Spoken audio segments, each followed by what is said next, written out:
오늘은 말씀 특강 주기도문 강의 두 번째 시간입니다. 마태복음 6장 9절 이하에 너희는 이렇게 기도하라 주님이 말씀하셨죠. 우리는 중언부언할 때가 굉장히 많습니다.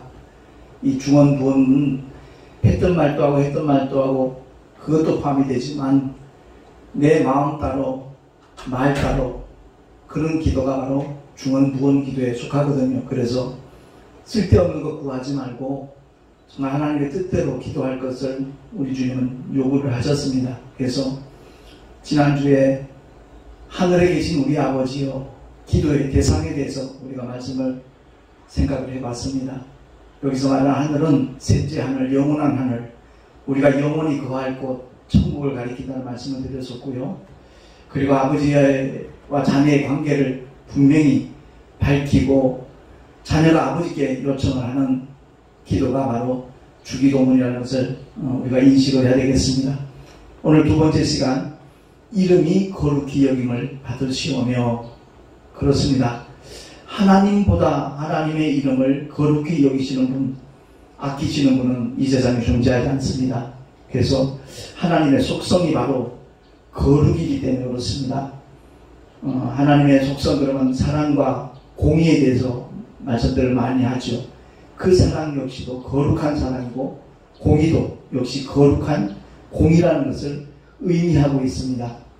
우리가 거룩 그러면 때로는 부담스럽게 생각하지만 거룩의 반대말은 더러움입니다. 죄가 더럽고 허물이 더럽고 그리고 주님은 더러운 귀신아 라고 분명히 말씀을 하고 있습니다. 그렇습니다. 하나님께서 가장 더럽게 여기는 존재가 바로 죄와 허물과 귀신들이라는 것을 우리가 기억을 하고, 이 주기도문 드릴 때 이름이 거룩히 여김을 받으시오며, 이 대목에 대해서 정말 우리의 삶이 왜 거룩해야 될 것인가, 세상의 빛과 소금으로서의 사명을 감당해야 될 이유가 바로 거기에 있다는 것이죠. 그래서 하나님 속성 자체가 거룩이라는 걸 아까 말씀드렸는데, 그러니까 하나님의 관계된 모든 것이, 그래서 하나님의 성전이라고 말하지요. 그리고 하나님께서 사용하시는 모든 물건들을 갖다가 선물이라고 그렇게 표현을 합니다. 더더구나 가장 중요한 것은 저와 여러분 예수 믿고 구원받은 하나님의 성도들, 그러니까 에클레시아가 교회라는 헬라어인데 세상에서 불러냈다, 세상에서 뽑아냈다라는 그런 의미거든요. 세상이 죄로 얼룩져 버렸기 때문에, 더러워졌기 때문에 그 더러움 가운데서 우리 하나님께서 독생자 예수 그리스도를 이 땅에 보내심으로 말미암아 십자가에 피 흘려 죽으신 그 주님의 은혜로 누구든지 믿기만 하면 죄인들을 위하여 행하신 하나님의 놀라우신 행위, 그 사랑과 희생의 행위를 믿기만 하면, 인정하기만 하면, 그리고 마음속에 받아들이기만 하면 하나님의 자녀가 되는 권세를 하나님께서 주셨습니다. 그래서 교회를 좀만 다녀도 요한복음 1장 12절은 거의 다 암송을 하거든요. 영접하는 자, 곧 그 이름을 믿는 자들에게는 하나님의 자녀가 되는 권세를 주셨으니 바로 그 이름이 예수입니다. 원래 아버지의 이름이었고요. 그걸 아들에게 맡기셨고요. 보혜사 성령 하나님도 그 이름으로 보내심을 받은 겁니다. 그래서 성부와 성자와 성령 삼위가 일체되신 하나님의 이름이 바로 예수라는 것을 우리가 분명히 알고 신앙생활을 해야 될 것입니다. 그래서 시편에도 보면 다윗이 그렇게 노래를 하잖아요. 시편 23편 누구나 참 즐겨 암송하는, 낭송하는 그런 말씀입니다만은, 여호와는 나의 목자시니 내가 부족함이 없으리로다. 그가 나를 푸른 초장에 누이시며 쉴 만한 물가로 인도하시는도다. 그 다음 대목입니다. 내 영혼을 소생시키시고 자기 이름을 위하여 의의 길로 인도하시는도다. 아멘. 그렇습니다. 하나님의 이름을 위하여서 다윗을 의의 길로 이끄셨다라고 다윗은 그렇게 고백하고 노래를 하고 있는 겁니다. 내가 사망 영심한 골짜기로 다닐지라도 해를 두려워하지 않을 것은 주께서 나와 함께 하시니라. 주의 지팡이와 막대기가 나를 안위하시나이다. 이 시편 내용은 그야말로 누구나 다 즐겨 암송하는 하나님의 약속의 말씀인데, 하나님께서 우리를 의의 길로 인도하시는 이유가 뭔가? 하나님의 이름이 더럽혀지지 아니하도록, 욕되지 아니하도록 하나님의 이름을 위하여 의의 길로 인도하신다라고 다윗은 그렇게 노래를 하고 있는 겁니다. 그래서 우리 신앙생활 속에서 당신 뭘 믿습니까? 그럼 대답을 제대로 못해요. 어떤 건 예수 믿습니다. 그게 사실 정답이거든요. 하나님의 이름을 믿는 겁니다.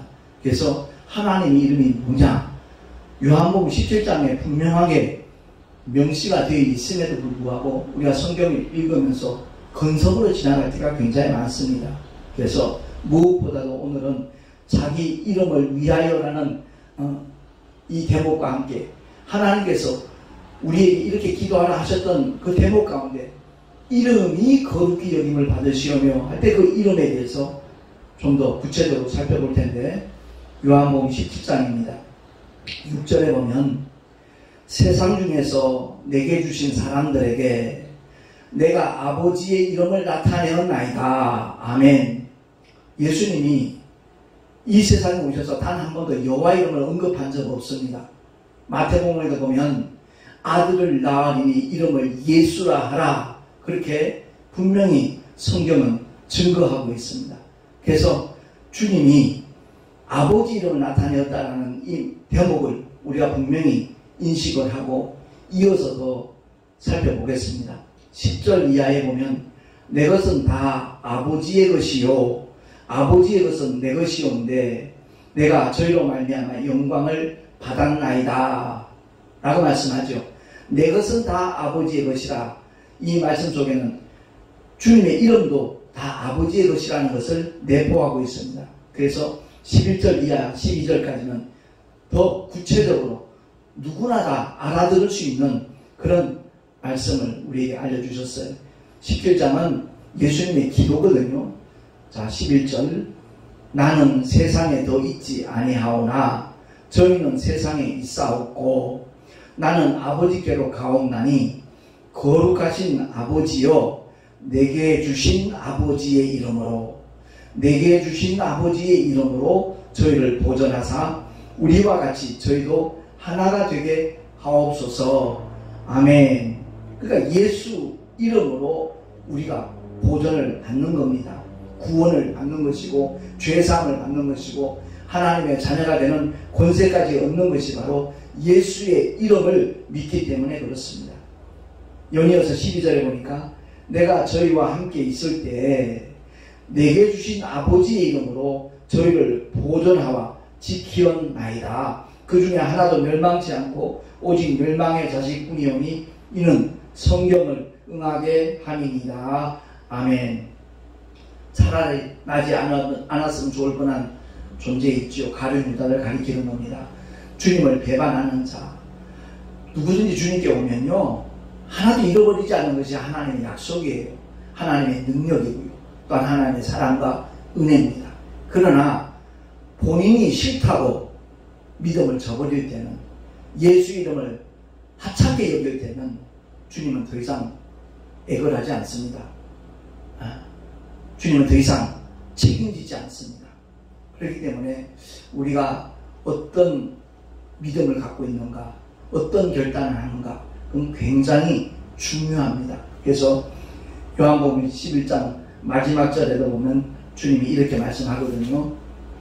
내가 아버지 이름을 저에게 알게 하였고 또 알게 하리니, 어떻게 해요? 성령을 보내셔서 계속 예수 이름을 알게 하시겠다는 겁니다. 이는 나를 사랑하신 사랑이 저희 안에 있고 나도 저희 안에 있게 하려 함이니이다. 아멘. 나시기 전에 주신 이름, 그 이름 예수입니다. 이 만유의 가장 뛰어난 이름이라고 사도 바울은 그렇게 고백을 하고 있지 않습니까? 그렇습니다. 빌립보서 2장에 보면 그 말씀이 나오거든요. 그는 근본 하나님의 본체시나 하나님과 동등됨을 취할 것으로 여기지 아니하시고 오히려 자기를 비워 종의 형체를 가져 사람들과 같이 되었고 사람의 모양으로 나타나셨음에 자기를 낮추시고 죽기까지 복종하셨으니 곧 십자가에 죽으심이라. 아멘. 첫사람 아담은 선악과 계명을 실패했지만 둘째 아담, 마지막 아담으로 오신 하나님의 독생자 예수는 십자가의 죽음과 부활이 아버지께서 주신 계명이라 했습니다. 목숨을 스스로 버릴 권세도 있고 다시 얻을 권세도 있으니 이 계명은 내 아버지께서 주신 것이다라고 주님이 고백하셨거든요. 그렇습니다. 그래서 죽기까지 복종하심으로 십자가의 죽음과 부활의 계명을 주님은 그대로 지키신 겁니다. 그대로 순종하신 겁니다. 그래서 빌립보서 2장 9절 이하에는 이와 같이 선언합니다. 이러므로 하나님이 그를 지극히 높여 모든 이름 위에 뛰어난 이름을 주사 그 이름이 예수. 하늘에 있는 자들과 땅에 있는 자들과 땅 아래에 있는 자들로 모든 무릎을 예수의 이름에 꿇게 하시고 모든 입으로 예수 그리스도를 주라 시인하여 하나님 아버지께 영광을 돌리게 하셨느니라. 아멘. 그렇습니다. 사도 바울의 전도 인사는 딱 두 가지입니다. 예수는 그리스도시다. 두 번째 인사가 너희가 믿을 때에 성령을 받았느냐. 사도 바울의 전도하는 인사법 딱 두 가지 바로 그겁니다. 복음의 핵심이죠. 신앙생활 할 때 반드시 갖춰야 될 요소들입니다. 예수가 누구신가? 바로 하나님의 독생자요 나의 구주라는 고백입니다. 나의 주시요 나의 왕이시요 나의 하나님이심을 고백하는 겁니다. 그래서 만나는 모든 자들에게 예수는 그리스도십니다. 예수는 구주십니다. 라고 전하는 게 바로 전도입니다. 그리고 나 예수 믿어요. 나 교회 열심히 다녀요. 하는 사람들에게 반드시 다시 한번 확인시켜야 될 메시지가 바로 믿을 때 성령을 받았는가. 주님이 약속하신 보혜사 성령 하나님. 오늘이 마치 성령 강림 주일이거든요. 그래서 오늘 제가 날 예배를 통해서 성령 충만한 삶이 과연 어떤 것인가에 대해서 좀 깊이 은혜를 나누고자 합니다. 아무쪼록 우리 모두가 다 주기도문은 주문이 아닙니다. 거기는 하나님의 거룩하신 모든 뜻이 담겨져 있는 가장 완벽한, 정확한, 그리고 100% 이루어지는 기도라는 사실을 우리가 깨닫고 정말 주기도문을 통하여 신앙생활에서 날마다 승리하는 하나님의 사람들이 될 수 있기를 예수 이름으로 축원합니다. 기도하겠습니다. 하나님 아버지 감사합니다. 오늘도 주님이 이렇게 기도하라 말씀하셨는데 그 기도에 담겨져 있는 하나님 아버지의 거룩하신 뜻, 심오한 뜻이 무엇인가 하나하나 살펴보게 되었습니다. 아버지, 주의 이름은 거룩하십니다. 주의 이름이 거룩히 여김을 받으셔야 됩니다. 그러하기에 우리의 삶이 변화되어야 될 것이고 말씀과 함께 동행하는 그 말씀에 순종하는 삶이 펼쳐져야만 되는 줄로 믿습니다. 우리의 힘으로, 우리의 의지로, 우리의 노력으로 불가능하기에 주님은 우리에게 정말 믿는 자들에게 약속하신 보혜사 성령 하나님을 보내주셨습니다. 우리 모두가 교회 열심히 다니는 것으로 만족하지 말고 옛사람을 십자가에 못 박아버리고 정말 주 예수 이름으로 보내심을 받은 보혜사 성령 하나님을 환영하고 모셔드려서 성령께서 이끄시는 대로 순종하며 나가는 하나님의 사람들로 살아가게 하여 주시옵소서. 온전히 주님 손에 모든 것을 의탁하옵고 우리 구주 예수 그리스도 이름으로 감사하며 간절히 축복하며 기도하옵나이다. 아멘.